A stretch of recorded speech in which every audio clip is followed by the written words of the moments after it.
Did you know that the average person spends about 6 hours and 40 minutes in front of screens every day?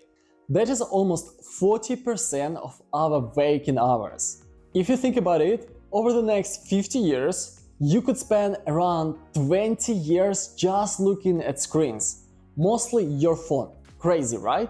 I think it's safe to say that a lot of us feel a little addicted to our phones, and most of us don't really want to be. So in this video, I'm going to break down why phone addiction happens, why it's not good for us, and share 7 tips that have helped me reduce my screen time and take control of my phone use. Hopefully, these tips can help you too. Why is your phone so addictive? We have all been there. You open your phone quickly to check your Instagram messages or emails, and suddenly an hour or two has gone by. There is no accident. Our phones and apps are designed to keep us hooked. Companies use something called brain hacking to get us to stay on our phones as long as possible. Because the more time we spend on our phones, the more money they can make from ads. Tech companies do sneaky things like using infinite scroll, holding back likes or notifications to give us little dopamine hits, which makes it hard to stop using the app. Dopamine is a feel-good chemical in the brain, and we are basically trained to keep looking for that next little reward when we are scrolling. Why is phone addiction bad? One big issue is that we don't even realize we are addicted to our phones until we try to go without them. Have you ever misplaced your phone and felt that sudden panic? That is called nomophobia, the fear of being without your phone. There is research showing that when people can't check their phones, their anxiety levels goes up. Phone addiction has been linked to anxiety, stress, and even depression. Plus, it messes up with our focus and leads to procrastination, because we get stuck in this loop of short-term rewards, like checking our phones, instead of focusing on long-term goals. What can we do about it?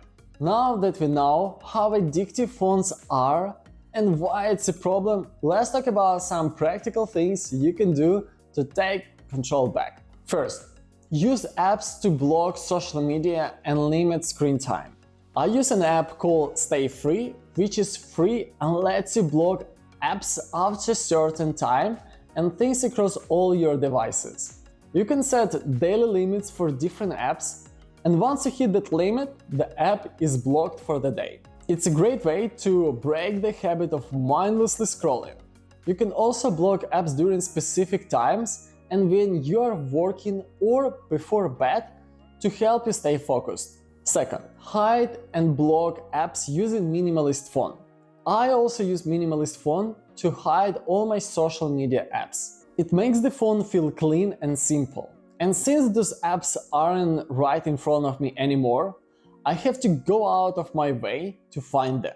That extra step makes me think twice before opening them, which really helps break the bad habit. 3.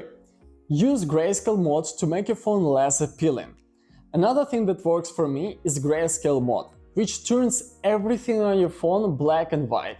I set my phone to automatically switch to grayscale mode at certain times throughout the day and before bed. If I turn it off to take a photo or do something creative, it automatically switches back after a little while, so I don't forget to turn it back. It makes the phone less visually exciting, which helps me to stay off it more. 4. Turn off notifications for better focus. I have turned off all notifications on my phone, except for important things like calls and messages from close family.